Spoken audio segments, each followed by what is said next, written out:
my computer. I And wonder if then this light is this light funky on your end? it lights you up really weird on the one side. Okay, so I'm gonna just shut that off. Is that better? I think it works beautifully. I love the picture Okay, above you. great. Okay, so I'm going to get us read in and get started. So, hi, Lissa. I'm here with Michelle Farris, right? Is the last name Farris? Hmm? I just want to make sure I'm Yep. saying it right because it's Yeah, nothing worse. And the whole I time I'm know. talking and I'm saying it wrong. Yep.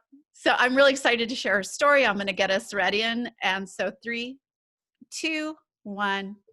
Hello and welcome to Oh My Health, There Is Hope. I'm your host, Jana Short, and today I'm here with Michelle Farris. I'm really excited to introduce Michelle. Michelle is a licensed psychotherapist and anger management specialist. She specializes in helping people transform their anger into healthy self-care and communication. In her private practice, she enjoys teaching relationship skills that are easy to implement quickly.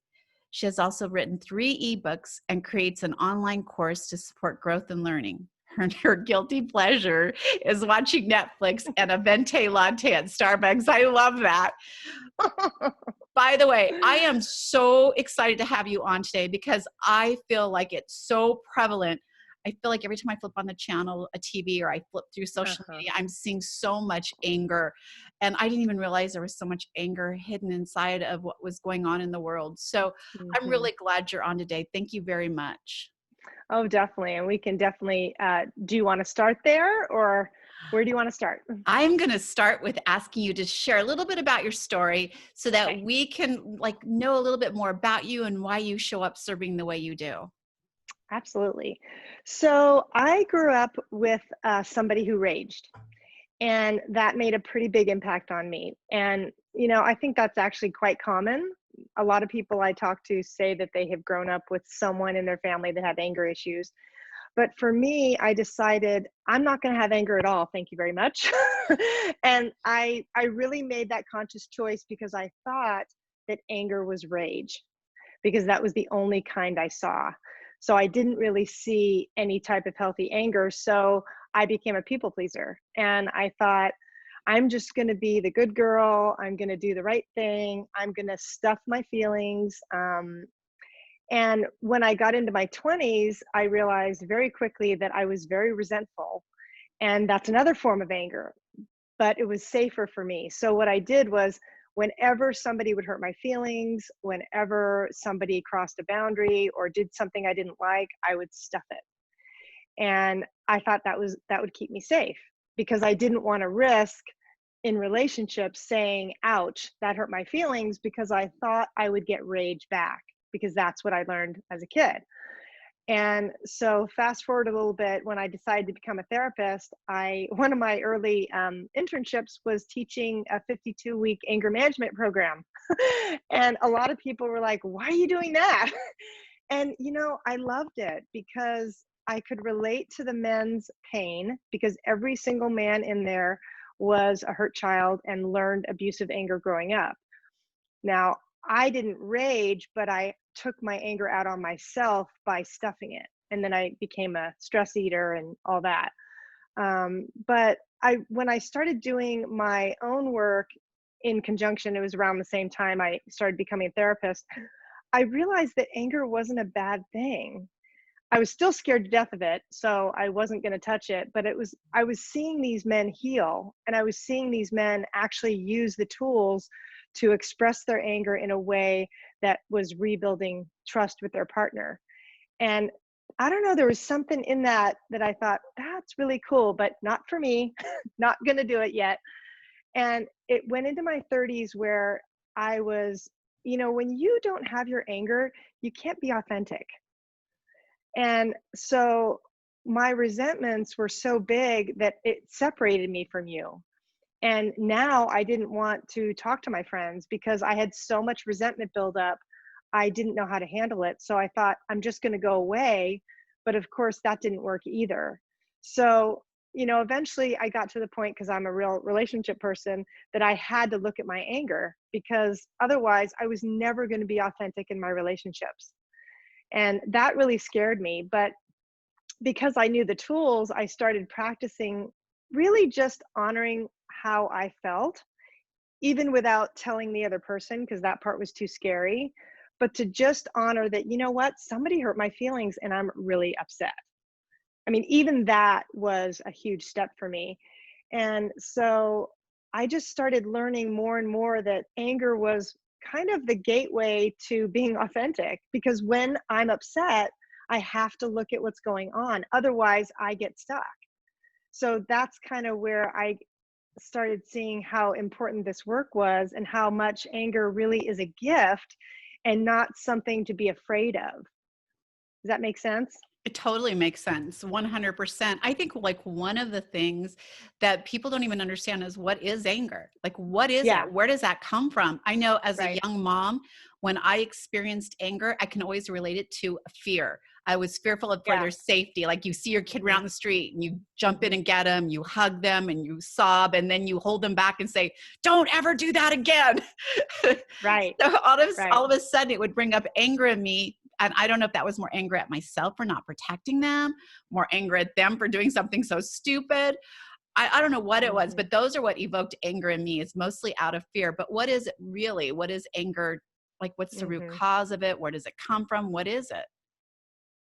Well, I think you gave a great example. Sometimes it is fear. We get so afraid that we act because we're afraid somebody that we love or ourselves are going to be harmed. But then it evokes that, oh, why did somebody do that? Or why did I get in position of that? Or why did my kids run in the street? But usually I think anger is about feeling some type of injustice, some kind of hurt, that something happened either externally or internally that isn't okay with us. So, I think a lot of times people equate anger with something that's done to me, right? They did something to me, but sometimes I can wake up and I'm pissed and nobody's done anything, but I might be pissed at myself. Like, you know what? I'm running too hard. I need a break. I need to say no. I need to take care of myself. So sometimes anger is kind of that barometer of our own self care in a way. Because to me, if I'm not taking care of myself, I'm going to start feeling more stressed, anxious, sped up. Versus if I check in and go, okay, how am I feeling right now? Well, I'm really annoyed. Okay, great. Maybe I go and do some writing, or maybe I call a friend. But I have to do something in order to handle that feeling, as if I'm helping my child uh, lovingly understand their feeling. It's like I'm helping myself understand, what do I need at that point, because the anger is what's signaling, hey, something's not okay. So one of the things that you said, by the way, it's one of the first times I've ever heard a psychotherapist, psychologist, coach talk about, is Mhm. anger's a real authentic, natural part of who we are. And so if we Mhm. suppress it, have you ever heard those people say, I have a really long fuse, but when it goes bad? Yes. But that's because Yes. they suppressed all of that emotion and feeling. Exactly. And so I love Exactly. that you're teaching people that anger's okay. It's very authentic to feel that. It's natural. It's a part Hmm. of our emotionals, like our little ecosystem. And how Right. you handle that is really so important. So what are some ways you help people handle their anger, or recognize that it's okay to have this Hmm. feeling, Yeah. but it's not okay to rage about it? Right. So the first thing is being able to identify it early, right? Because if I'm at a level 10, it's going to be way hard for me to use a tool. But if I can recognize, hey, I'm starting to get annoyed, I'm starting to feel frustrated, but I'm still in control, then there are certain signs I look for, like heart rate. Negative thinking is a huge one. I hear this all the time from my clients, where they'll get into something with their mate and they'll immediately think, oh, here they go again. And it's that thought that takes them out. So the spouse doesn't even have to do anything. It's that, oh, here we go again. She's going to nag me, or he's criticizing me again. And you're halfway there and nothing's actually happened yet. So the thoughts are really powerful, but physical symptoms too, like sweating. Some people have a tense jaw or muscle tension, where they feel so much tension in their arms and shoulders, but they're not equating that. They're just thinking, oh, well, I'm just stressed. But that's the body telling you, hey, something's not okay. And if we can do it in its early form, it's going to be so much easier to catch. So recognizing it is a big thing. The other part is healthy anger versus unhealthy anger. So unhealthy anger is, I'm going to blame you. Tag, you're it. You're making me feel this way, right? And it's all about, my focus is on what somebody else is doing. Because, and I'm sure you know this, when we focus on what somebody else is doing, we feel really annoyed and more powerless, because I can't control what that other person does, right? But I can control myself. And if I switch that and go, you know what, I need to talk to you because I'm feeling upset about what just happened. I'm talking more about me and what the actual act was. I'm going to be mad, but I'm not going to be enraged, because I'm not in that blame cycle of, oh my God, this other person has done this to me. And that just goes into a lot of unhealthy anger. I don't think I have to deal with a lot of anger because I'm a speaker anyways. I'm a communicator. I get it out there. It Mm, doesn't build up. yeah. Never Yep. wasn't always that way. When I was raising Yeah. kids, my biggest regret is flying off the handle at something they said or did or thought about Sure. doing. And Sure. those are some of my biggest regrets. But now I like, if something's making me angry, I have to walk away because I know I will react because I'm a communicator Hmm. and I Yeah. have to walk away. Like, just take a Hmm. breath, think about it Hmm. before I go back to that situation and then say like, hey, that wasn't okay with me, or hey, like next time maybe we Yep. could. But it is a process, but I had to recognize it in myself. I had to realize that I can't Yeah. go to the grocery store. Someone makes me, I see these people now without the mask Oh, I know. going I know. viral on social media Right. because they've lost their cookies. And all I want to do is Right. walk up and hug them because you know that's all they want. They're scared. It's I out of know. their control. There's tons Right. of stuff going on, and I recognize that. And I just want to go up and hug them, but they have people filming them and pointing at them, and which Oh, I enrages know. them more. I know. There's so many situations like that right now where I think we really have to be mindful of, where do we want to choose in and where do we need to, just like you said, walk away. Because walking away, that's the timeout. And that's probably the biggest tool in the beginning, because just like you said, when you have to leave, right? And it's probably before that point where you lose it. You're upset, but you're like, okay, this isn't going well. I need to leave. That's perfect. That's exactly what I want people to do, is try. I mean, you can definitely stay in there and be upset, but the minute you border on losing control, it's too late. You have to be able to go, you know what, I'm going to take a break. But the other thing that people tend to do, and men tend to do this more than women, is they'll take a break, but then they're gone for 2 hours or 3 hours, and their partner's stuck at home with the small kids, and then it doesn't work. No, it's So building and building and building. that's right, because they get free time and we don't, and that's Right. not okay. So the timeout really is 20, 30 minutes. That's what it takes for the body to get back to normal physiologically with the anger response. And then you can go back in and say, let's continue the talk, or, you know what, I'm wiped out. Can we do it tomorrow? But you're at least going back to the person. But I do want to say, when you were talking about anger as a parent, one thing I will say that I would tell all moms to do is, even when you do lose it, totally go back and apologize and say, you know what, mommy could have done that differently. I could have said that in a different way. Because I did that with my son and he ate it up, because it taught him that, one, I was human, and two, I was willing to own when I blew it. And that instilled in him that now he's 21, he totally apologizes when he goes too far with me. It's so great because he knows that it's okay. It's not a doormat thing where you're humiliated. It's integrity. It's, hey, you know what? I just want to let you know, I could have done that better, and I'm going to try harder the next time.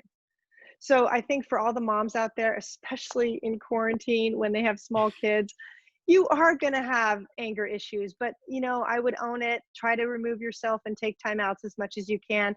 And you can even say, mommy needs a timeout. And they'll get it, because most kids have had a timeout in their life. 100% they'll get it. One of the things I want to go back to is that timeout. The Yeah. timeout is not good for people who are not communicators, because that's when it starts pressing down and pressing down Yes. and pressing down. Yes. Timeouts are really great if you can verbalize when you're calmer, when both parties are calmer, what's going on, what Right. hurt you, or a solution for it. Yeah. But when I tell people to do a timeout, I have to be really aware that they're not those non-communicators, because then it builds. And then they remember they didn't let Yes. go of that because they Yes. didn't discuss it or get it out. And then the next thing happens and it builds and it builds. And then there's that long fuse that explodes. So timeouts are Right. great, but you have to do exactly like you said, return in 20, 30 minutes. Yeah. Sure that you're saying, even Yeah. if it's like, maybe this isn't the right time, but I'd love to discuss this when it's quiet time, the kids aren't up or whatever. Can we meet tomorrow and go over this? And we both had a chance to think about it. But you have to Yeah. be able to communicate that, or it can be very You explosive. do.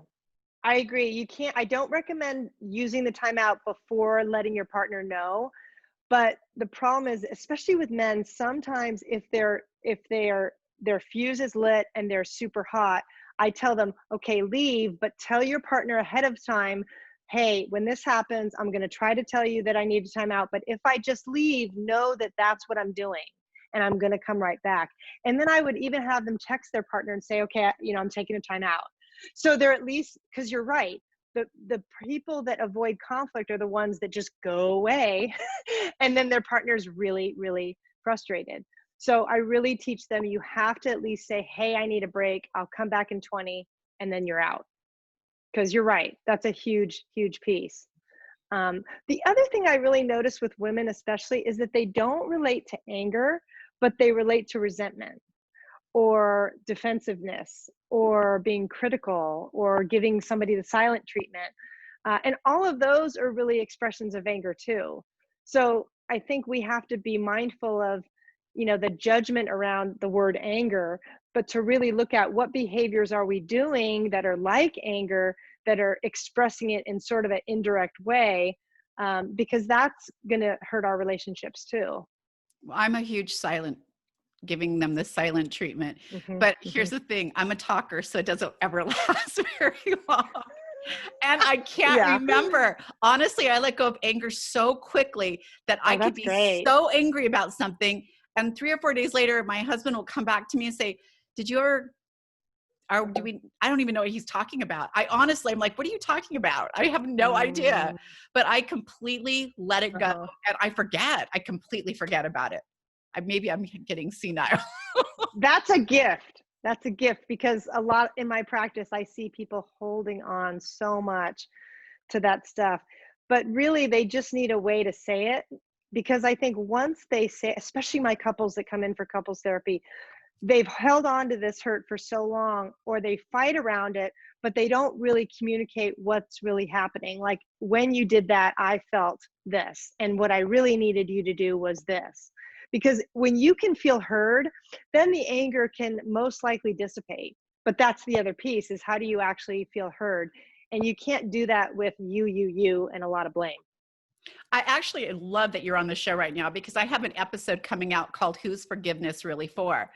And Mm, the whole episode was about, who are you giving forgiveness for? Because we hold on to that for so much, that resentment, right, that anger, all right. that hurt, because we were Yep. done wrong or we didn't agree with what Mhm. they did, even if what they did was right. And at the end of the day, forgiveness isn't for them anyways. It is for you. Like, it's your Right, way of letting go and moving right. on. And it's so important. I Hmm. really want to run these shows together, because I think that it's really important for people to understand that anger is okay. It's natural. It's part Right, of our right, beautiful thought process, our ecosystem, how we've managed to live as long right. as we have.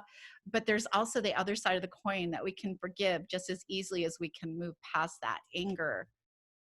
Yeah, well, that's why I actually created a resentment journal, because people get stuck there. And if you can see, the one thing I'll tell your readers is that, or your subscribers, is that if you can get to your part in the resentment, that's usually the turning point. Because I can tell you the whole story of how somebody hurt me, but if I can go into, well, I was sarcastic with her, or I was, maybe I ignored her call, or whatever I did, if I get to that piece, I almost always feel more empathetic and my resentment decreases, because I no longer have her or them be the bad guy. It's more about, oh, they had their part and I had my part. And that sort of levels it off, because you're right. Forgiveness is about letting ourselves off the hook so that we don't carry it and get stress-related illnesses. Because that's what ends up happening when you're, when you're doing a lot of that. Those resentments are going to fester, and it's just so bad for our relationships. And it really, for me, it created so much separation because I didn't want to talk to them anymore, because I had these big boulders of hurt in the way, and without me addressing it, there was no way I was going to have a healthy relationship. And this is so true what you just said. For every action, there's a reaction. So Hmm. even if I'm still a little angry and I go back in that conversation, I've learned through Ho'oponopono, like I love that. I have Uh-huh. learned to immediately say, I'm sorry. I'm sorry for what just happened between us, or I'm sorry. Even if Yeah. I don't agree with what they've done.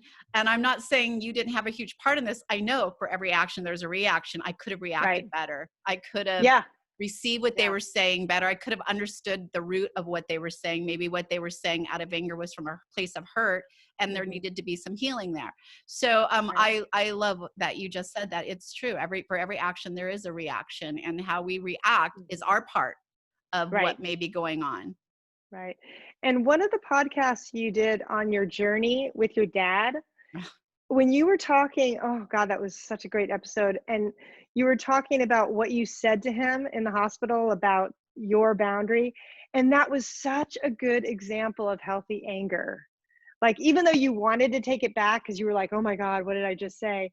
But it was the best self-care you could have done at that point, to just name it, name what happened. And that was it. And to me, that's the other part of healthy anger, is that it helps us name what isn't okay. Yeah, that definitely was I didn't think I would share that story, but I thought it was really important for people to understand that our Oh, purposes here on so earth may impactful. not Mhm. be what you want for your life, but it is Right. what it is, right? I know And I've it done did, things that haven't been great with my children, but I know that that was my journey. And I right, know that now. And right, they do too. They accept it now. They see it, but we don't always see it when we're living in it. right. And I think sometimes we have to really let go of how the other person reacts to it, because the boundary at that point is for ourselves, right? Yep. We have to we have to say what our truth is and how it impacted us, irregardless of whether the other person even gets it. But that, to me, is also part of forgiveness, because we can acknowledge what happened and move on, instead of carrying it, because that carrying is just, it's just that, bricks on your back kind of thing that really doesn't help us in the long run. What are some like really quick tricks we can use, like if we're Mhm. feeling, especially for ragers? Because I don't know of very Yeah. many people who rage, even men who are abusing their wives, that don't have that moment of regret. They look at what they've done, Hmm. how they acted, Hmm. and in their head they're always like, I'll never do this again, I'm going Yeah. to change. But they haven't fixed that problem or figured out what that tool is to create that change. Right. And so Right. immediately the next time it happens, and here's the thing, if we allow that to happen, if we allow someone to rage at us in any way, whether it's physical, verbal, if we keep allowing that, we're saying it's okay. We're saying it's okay for you Right. to come at me this way. Exactly. Which is not okay. It's not okay. And the only way for us Right. to help them out of love is to let them know you can't do that here. It's just not Right. okay for you to do that. How can I Yeah. help you get past this? So, what are some Yeah. great tips? So I think, well, for people who are struggling with rage, you got to take your emotional temperature every day. You just have to check in. Okay, how am I feeling?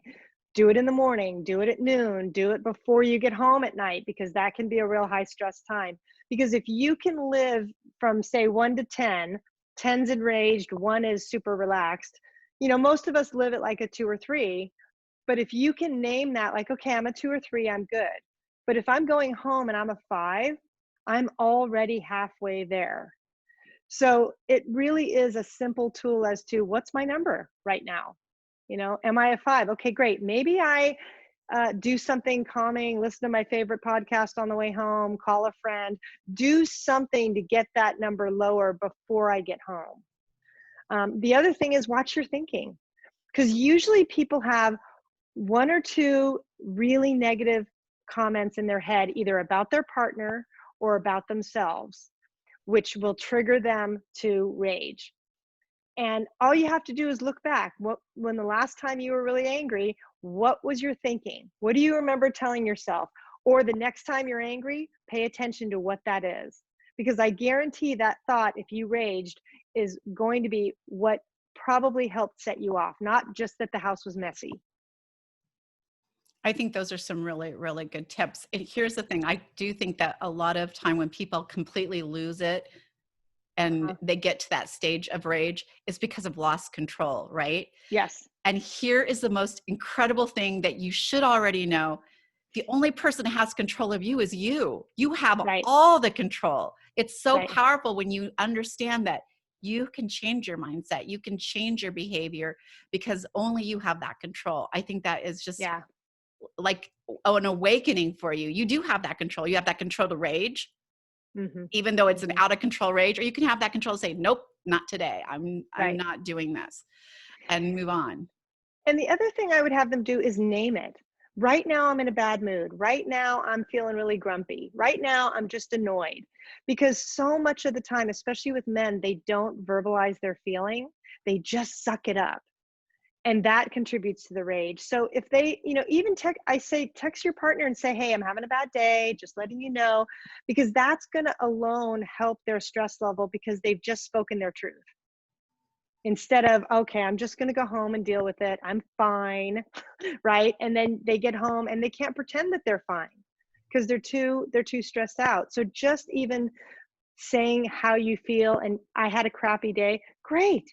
If your partner can hear that, I think that's really, really helpful for them to take care of their own emotional health. And I think as a mother or a partner or a friend of somebody who you know has anger issues, it's Hmm. okay to tell them, it looks like you're having a bad day. Why don't I give you some decompressing time? Or the minute they Yeah. walk in the door, you're not like, Yeah. you know what your son did? And how come you didn't take out the trash? Yeah. Because they're Yeah. already coming in. You don't know what kind of That's day they right. had. So give them that time when Exactly. they get home and hit the door to feel that they're home in a space of love where it's safe and they can decompress, and then maybe come to them with Hmm. what's going and ask them, is this a good time to go over some of the things that went on today that I'd like to fill you Hmm. in on? And they Yep. might say, nope, not today.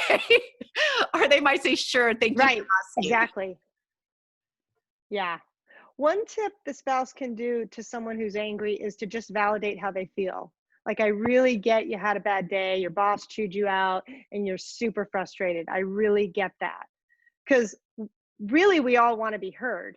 So if somebody who's angry feels heard, their stress level is immediately going to go down. Because instead of justifying their behavior, they're going to be like, oh, somebody just got it. Wow. And again, you can't help but go, oh, because it feels good to be heard. So that's kind of my quick tip for anyone who really is not sure what to do when their partner's angry. So I cannot believe so much time has gone by already. I just love talking to you. Tell us a little bit about your ebooks and where people can get them. So my website is counselingrecovery.com, and I have a free email course on anger. I also have an anger online course, and I also just did one called Stay Calm, Stay Connected. So that's more for relationship, communication, staying calm, and that's on my website too. You know what? Before we get off, because this is so important, especially right now when we're all locked in with our kids. My kids are all Mhm. grown, so I'm not locked in with them, but I do have a grandchild here. But I noticed that kids seem to rage a lot more than they did when they were in their twos, the terrible twos where they learned Mhm. about that's not Yep. appropriate behavior. It seems like Yeah. that's extending into adolescence and like where they just don't know how to control that anger. My one Mhm. grandson literally was diagnosed with something and Mhm. he used it all the time. I have anger issues. Well, he was at my home one time and Mm. tore apart the bedroom. He threw things. He was like out of control throwing a Uh-huh. tantrum. And he was Uh-huh. like 8. And I Yeah. was like, you can't do that. And he told me flat out, Nana, I have anger issue problem. So I Mm. clearly said to him, you know what? I have problems too. I have a beat your grandchild problem. Would it be okay for me to beat you right now? And he's like, no. I go, well, it's not okay for you to tear Yeah. apart my room Yeah. either. So Yeah. I'm not going to beat you and you're going to clean up this room. And he Right. understood that. He understood that. Mm. He's definitely Yeah. gotten much better. But Mhm. for so long, people would say, it's okay, he has a problem. It's okay, Yeah. he has an issue. And that is okay. But here's the thing, there are tools. There are so many Yes. tools that we can teach him. When you feel that coming, you need to step away. When you Right. feel that coming on, you need to tell somebody, I'm very angry right now, so that we can help Mm-hmm. you. So what Mm-hmm. would you say with people that are raising young kids that are having, especially now, they're not able to go out as much, they're not able to hang Right. with friends, be in school, they're Right. cramped in the house, they're probably ready to go bonkers right about now. Mm-hmm. Mm-hmm. What would you recommend for them? I would definitely get into a dialogue about what they're feeling and validate it. I totally understand you're frustrated and you haven't been seeing your friends. I would have them write in a journal, because that's the place you can vent the most without hurting anyone. You can swear, you can do whatever you want. Nobody's going to read it. The other thing I always say with kids, get a trampoline. That's what I did with my son, because they need that physical stimulation to get the energy out. Just like we as adults need to exercise to calm down, they need that physical outlet too. With really little kids, I would definitely be verbalizing, boy, you look angry. I wonder if you're angry that we're stuck at home all day. And you'll be able to tell with a toddler, they'll look at you and go, hmm. They won't say yes, but they'll be quiet. And that's how you know you've hit the right mark, because they don't have the words yet. They're just going to act out. But if we can help them and say, I wonder if you're feeling angry right now. I used to do that a lot with my son when we were, him and his dad, my ex, were getting divorced. He'd get really upset, and I'd be like, I wonder if you're just missing your dad right now. And he would silence. And I knew I hit it right, because I was just trying to give him words for his experience. And that's what we want to do for the kids, is to be able to say, yeah, it's totally okay to be angry. And here's some things you can do: exercise, write, draw a picture, paint. I don't recommend kids beating things up, because the research says that actually can get them more upset. So I don't recommend that. But like I said, a trampoline, something where you're pounding on something safely, can really get the energy out. So I hope that helps. It does. I mean, think about it. When you were in high school and you were on a track team or, cheer or Mm-hmm. whatever, and you were getting out of line or Right. sassing off, what'd they do? They made you run a few laps, right? Run a few laps. You Yeah. came back and you were like Yep. in a whole different frame of mind. It exhausted you. It put you, got Yes. those endorphins going and you were all ready to go. Yep. So I think that's a Yep. great tip. Go get a trampoline Yeah. and If you some can't, even a insurance. tiny one. That's right. Some insurance. That's right. Well, Michelle, thank you so much for being on the podcast. I love talking to you. I could literally talk to you all day. So thank you very much. Oh, this was wonderful. Thank you so much.